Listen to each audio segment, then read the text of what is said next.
I'm joined now by John Giles to talk about the Premier League, and indeed we haven't spoken to John since Jurgen Klopp announced that he was leaving Liverpool at the end of the season.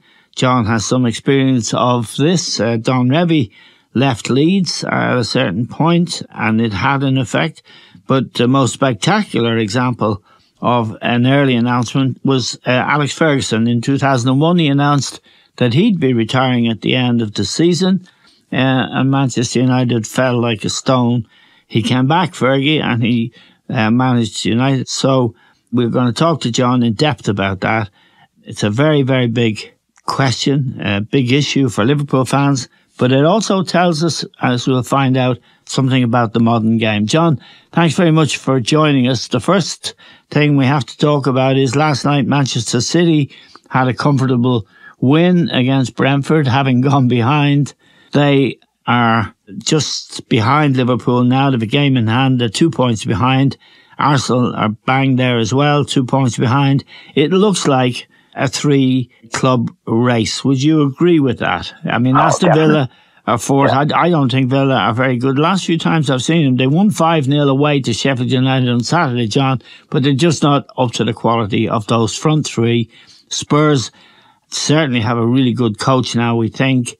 I think we both agree on that, but they don't have firepower. And then we're talking about Manchester United, who are a long, long way behind anyway, but wouldn't have either the players or the consistency to contend.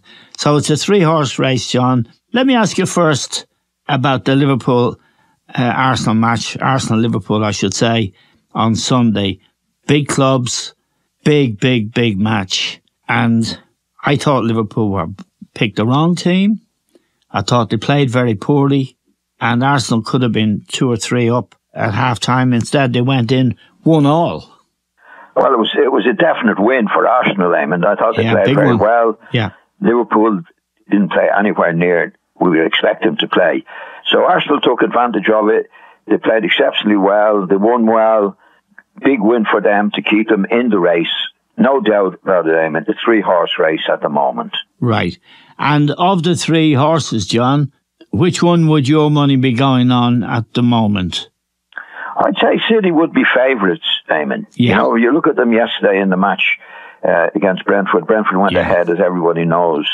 But Foden scored a hat-trick. Yeah, and he's a really, really good young player, isn't he, John? He's very good, Eamon. He's able to score goals. He's made goals.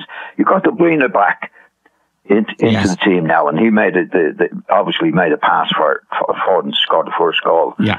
And in the end, City ran out easy winners, having had a shock to go behind. But you know, we're getting De Bruyne back. Don't forget, City scored 3 goals last night, and Haaland didn't score. No, he didn't. He missed one good. He missed one good chance.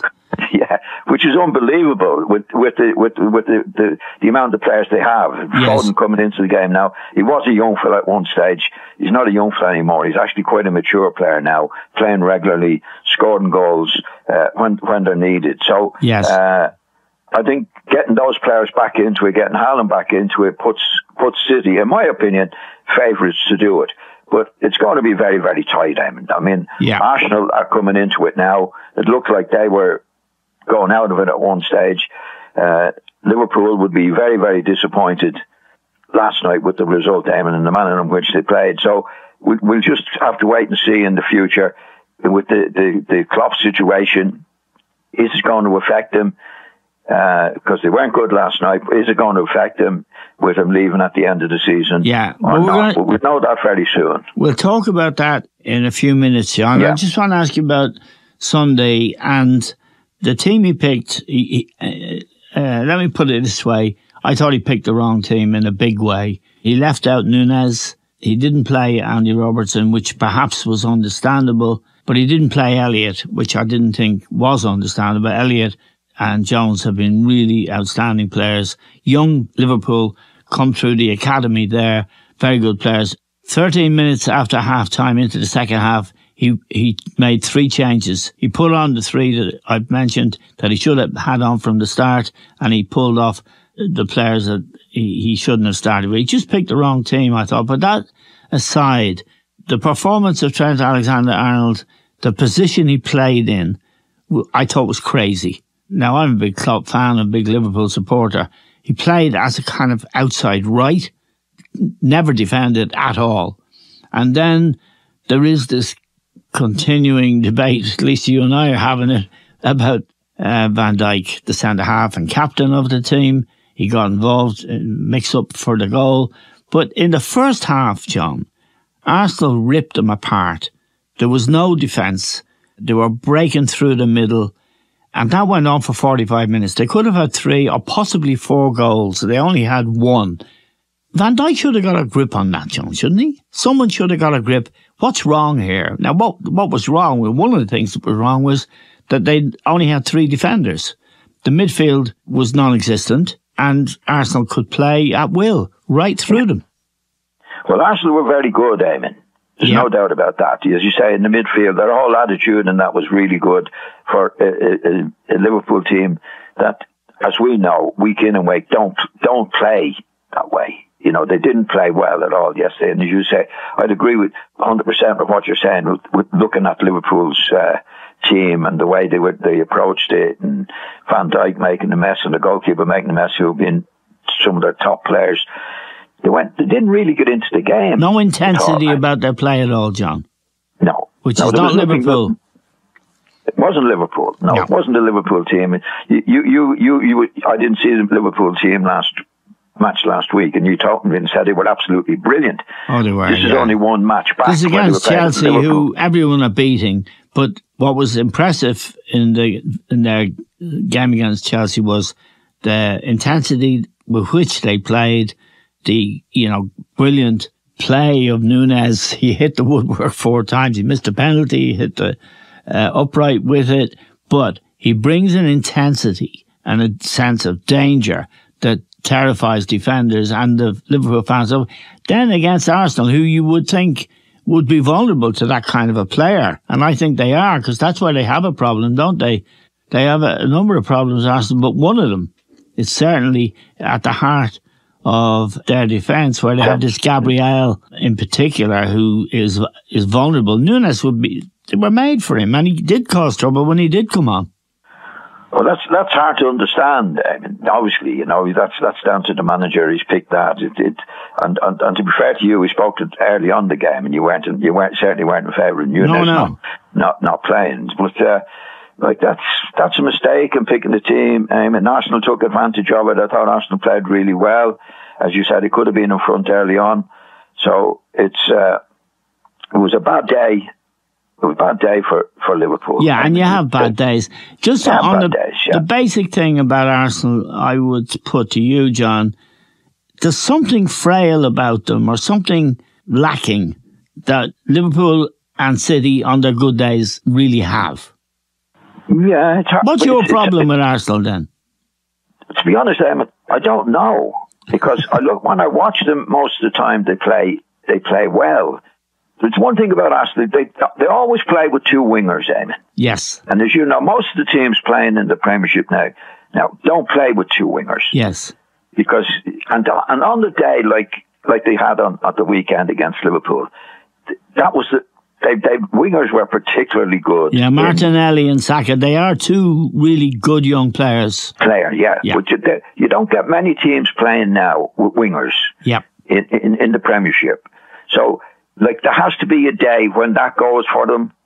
There has to be days where it doesn't go for them. Yeah. Because they're wingers, and they're out-and-out wingers.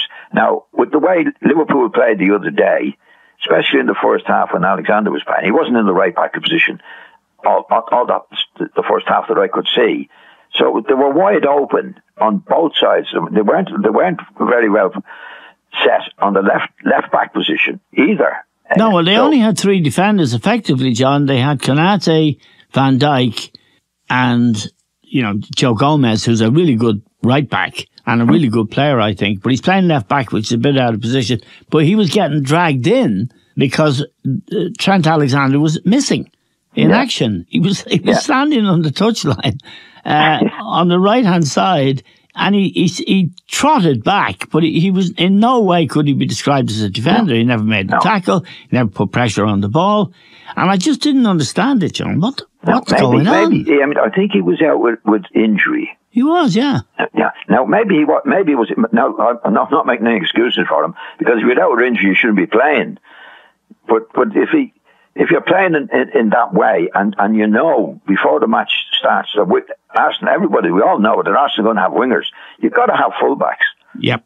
You've got to have fullbacks for that, because even the back three can't get out wide at the right time and at the proper time and that. So I'd say that was a mistake from Liverpool, that they don't. If you know, there's not many teams play with wingers. Arsenal are exceptional at that, and they're two very, very good wingers. Yes. You've got to cater for them. Yeah. And Liverpool certainly didn't. That's for sure.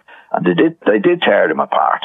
And they played exceptionally well, and it was a bad day for Liverpool. Yeah, and Arsenal could have gone in 2 or 3 up. In fact, they went in 1-1, because just before half-time, they managed to put the ball in their own net, and to handle the ball at the same time. It would have been a penalty even if it didn't go in the net, but it was a crazy goal to give away, but Liverpool got a break, didn't really take advantage of it. Let's come to what I want to ask you about, because you've got experience of this. Jurgen Klopp, we haven't spoken to you since he announced that he was leaving Liverpool at the end of the season. He explained he'd been there 8.5 years. He explained that he was burnt out. He wasn't sure that he'd take another job in coaching. Afterwards, he didn't know, but he'd certainly take a year out. And he loved Liverpool, which he clearly does, and Liverpool loves him. The fans love him, the players, and he seemed to have a great relationship. There's been no trouble in that club. So immediately, I was devastated. I thought someone rang me and said, "Did you hear about Jurgen Klopp?" I thought he died. But no, it was that he was leaving Liverpool. Now, a lot of Liverpool fans I know, and were very, very shocked. However, the first match back, they trounced Chelsea. Now, everyone is trouncing Chelsea, including Wolves at the weekend. But they went about it in the right way. And this young lad, Paddy Bradley from Tyrone, had a superb match. A terrible tragedy. His father, who was only a young man, died of Parkinson's disease this weekend past. And we wish the young man and his family well, and we offer our condolences, of course. But the point of the game was he was superb on the night, and Liverpool were. But Klopp is leaving. And you pointed out to me, remember Fergie. In 2001, he announced early in the season that this was his last season. And they were going well at the time. They plunged down the league. Everything fell apart. He said he changed his mind. He said, "I'll stay." And he stayed until 2012. So he's there for another 10 years afterwards. But it raised the question, what happens if a manager says that? And in your own case at Leeds, it wasn't quite so dramatic, I don't think, but you'll tell me. Don Revie decided to leave Leeds, I think, to go and manage England. Now, your fears, you expressed them to me last week when we were talking privately. You have a fear that when someone like Ferguson or Klopp, or any coach indeed, says, "I'm not going to be there next year," this can have consequences, and they're not good. Can you elaborate? Yeah. Well, we did it. We had it with Don Revie when, in my day, he was spotted actually going to Everton's ground, and I was away with the Irish team. We were playing the semi-final or the semi-final of one of the European Cups. But anyway, I got back and Norman came to me straight away. He said, "The gaffer is in the paper. The gaffer's leaving." And I said, "Are you sure?" He said, "No," but he said it was in the paper. So I said, "Look, we'll go up and see him," which we did. And he said, "Yeah, I am leaving." And he started crying. Right. You know, and the response from our team was, because we were all in it together. We were in it together for a long time. Very closely knit bunch of people, weren't you? Yeah. What's going to happen? What's really going? And also in those days, I mean, when you were in it together, you expected to be in it for life. This is my take on it now, at least. Yeah. We were all in it together for life. And the boss was the boss, right? And in those days as well, when you were dealing with your contracts, you were dealing with the boss. Yes. Now, a situation that never came across our minds before suddenly comes across your mind. He's not going to be there. Who are we going to get? What's going to happen with the contracts? Because in those days, there was only 1 year, 2 year contracts at the most. I'm laughing because I'm thinking about who you did get in the end, but we'll get to that. Yeah, no, but that was he did stay anyway. Yeah. But that's what I'm only telling you the attitude of a player's mind. Yeah, like what's going to happen? We were all in it together. Now we're not all in it together. It's up in the air. What are we going to do? What's going to happen? It happened straight away, Eamon, because we didn't even finish the season well. Right. But it happens. That's the way players used to be in my day. You dealt with the manager. The manager was the boss. We're there forever. You played for each other. Real team effort, personal effort. Now the situation has changed dramatically. Yeah, but Fergie was in the middle, as it were. I mean, Fergie announced in 2001. Now the game has changed dramatically between your time and Fergie in 2001, but it's also changed dramatically since 2001. We're in 2000. Yeah, but did he make it at the? I think he made it at the Christmas end. Yes, around that's right. Yeah. In other words, the team were fine. They're going great. Everybody's together, and I'm only pointing out what could happen at a team. Yes. Fergie was going well. He says at Christmas he's going to leave at the end of the season. He collapses. Yeah. They're not in it together anymore. Right. And that's what I was saying to you about Klopp, Natalie. But then I thought about it a little bit more. And times have changed. The players now, Eamon, are on big money. Yes. Much bigger money than we were on. They don't deal with the manager now about their contracts. Right. I don't think. I think they deal with the directors or the owners or whatever it is. Yeah. So that same thing that was in our minds is not in Well, it could be to some extent because the manager would still, or the coach, the head coach as they call him now, would still tell the person, whoever it was that was negotiating with you, what he thought of. Do you want to keep him? Do you want to let him go? You know, he'd still have input. Yes, to be all of that, Eamon. Yeah. To be all that. But the finances come into it in a big way where the contracts are coming up for renewal at the end of the season. But the second thing, I mean, what's the thing? That's my take on it from the player's point of view. That I when I first heard it, I thought, that's not good. And we still have to see what's going to happen. Yes. Eamon. And the first one out of the traps, actually, was Virgil van Dijk, whose contract is up for renewal next year. And he was asked about his attitude to that in a post-Klopp era. He said, I don't know. I mean, in other words, he didn't pledge unyielding loyalty to Liverpool. When he was asked, he said, I don't know. And the clear implication was that Klopp's departure moved the goalposts. Well, it does, Eamon, because when you're in like Liverpool, he's been there for 9 years and he's done a great job, as everybody knows. A really, really terrific job. You're in it together, Eamon. And you want to believe as a player, you're in it for life. As long as the manager's there, you're there. Yep. And you know, it's sometimes you have to be, but that's what you feel. Yes. You know, we're in it for life. We're together. We're a team. The bond is strong. The bond is there. Yeah. And what a guy was saying to you, it's very easy to lose that bond, because once the manager says, and Klopp is saying now he's leaving, well, times have changed a little bit in my attitude to that. I mean, the players now are on huge contracts. Yes. And the managers now don't have the influence that the old managers used to have on renewal contracts or making the contracts. And one thing we should mention in all of this is the coaches. Don Revie would have been one of them. Jock Stein, Bill Shankly. Alf Ramsey died in a care home, and Sir Bobby Robson, who'd been England manager after him. Alf Ramsey won the World Cup, John, and died in a care home, and Bobby Robson was paying for his care.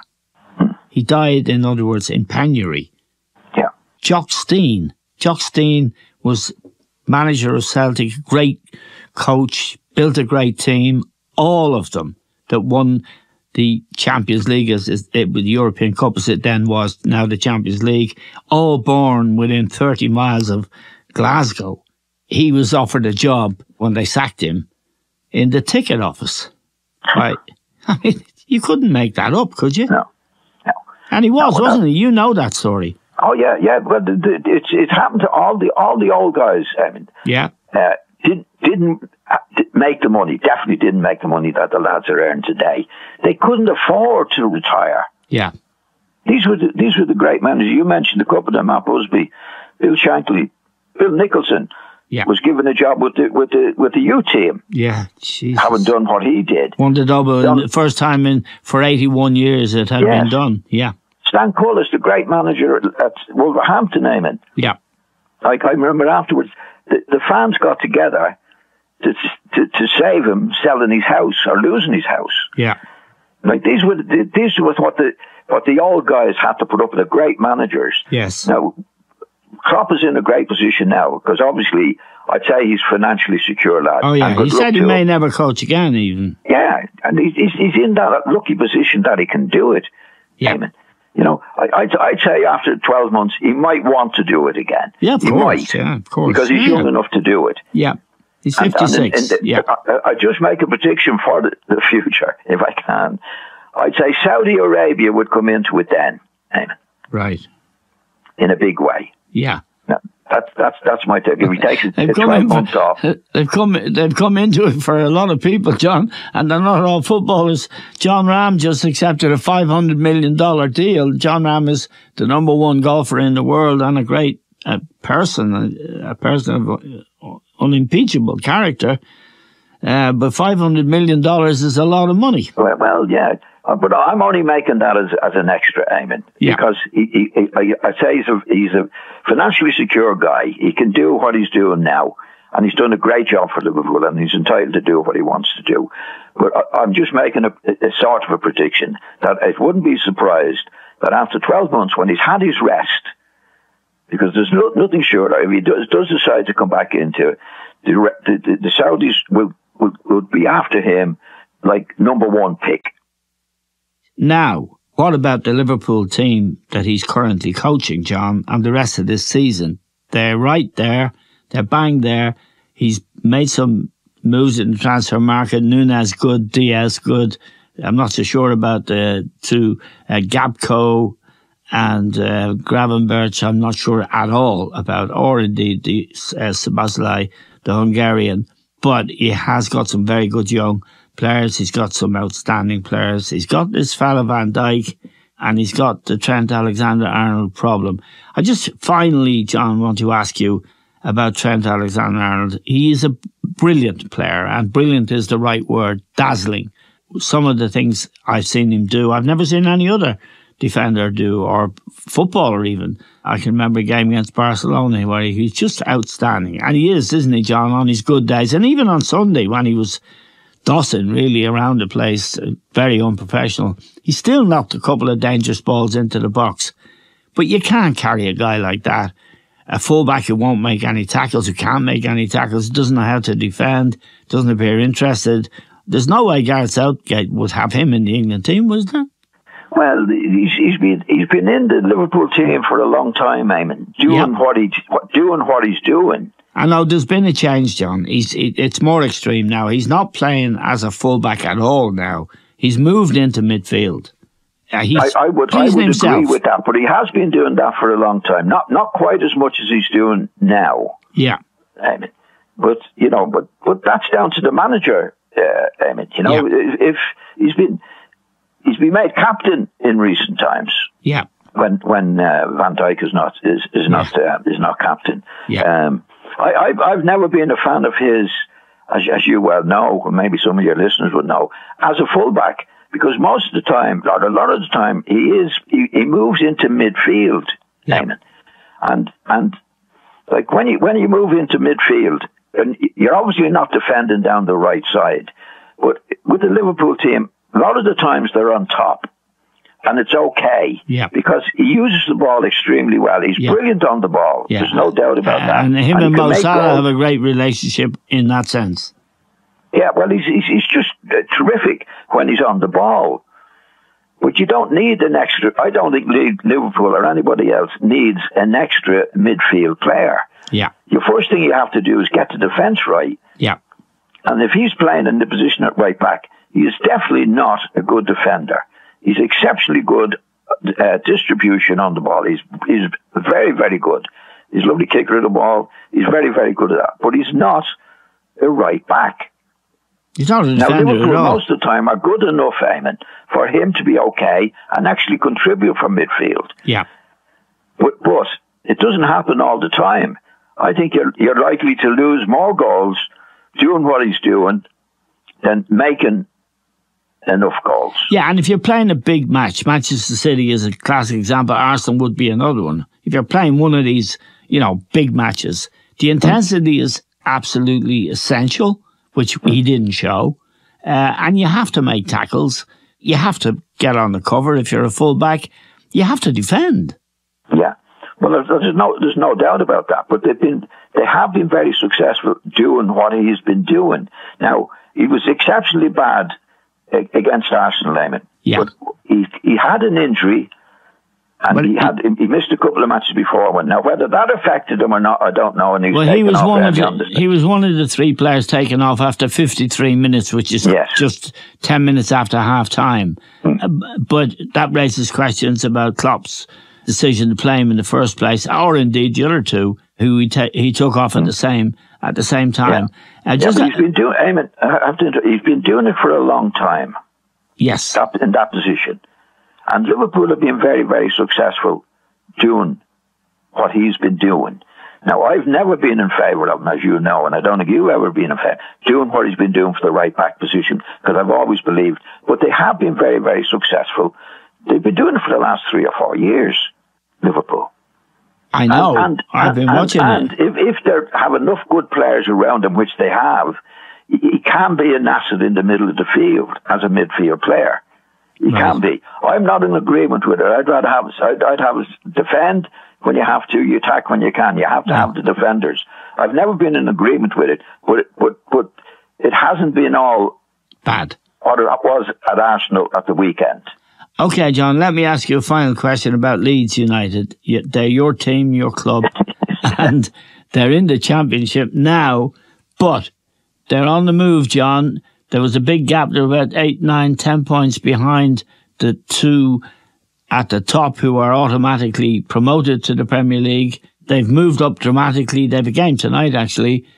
And I know you've been watching them, and you can watch them tonight on Sky. You must be heartened by the fact that they're on the move and have a really good chance now of getting into the Premier League next year. Yeah, well, they've moved up dramatically, Eamon. They're in second place at the moment. They are a couple of points behind the top guys. But they should at least, they're in a good chance now of being in the playoffs to get there. And they're getting better. Every time I see them, they're getting better. So that's a good sign. And the fans will be going mad there. I mean, they can only get 34, 36,000. 36,000 in there last week to watch a game. So that's how good things are. If they got the right ownership, they certainly have the tradition, thanks to you and Billy Bremner and all those great players that you played with. And I'd say you're optimistic that they will be promoted automatically. Well, they've got a good chance, Eamon. The manager's done a good job. Yes, and he got promotion twice with Norwich, and they sacked him after the second one.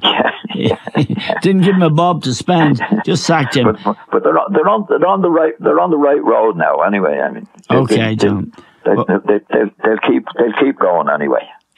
Okay, thank you very much, John. We've run out of time, and I would like to say to our listeners that next week we'll talk about the rest of the Premier League.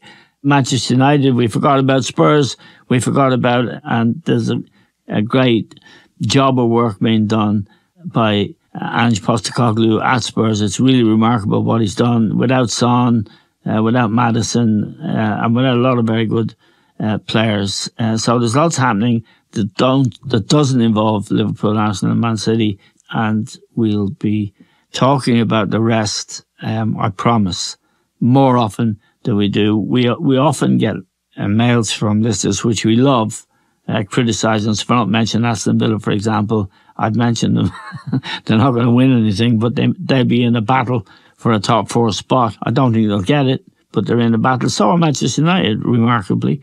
But they're 8 points behind Villa and they're 6 points behind Spurs. So we don't know about Manchester United, but we'll keep our eye on them. Very grateful to John Giles, as always.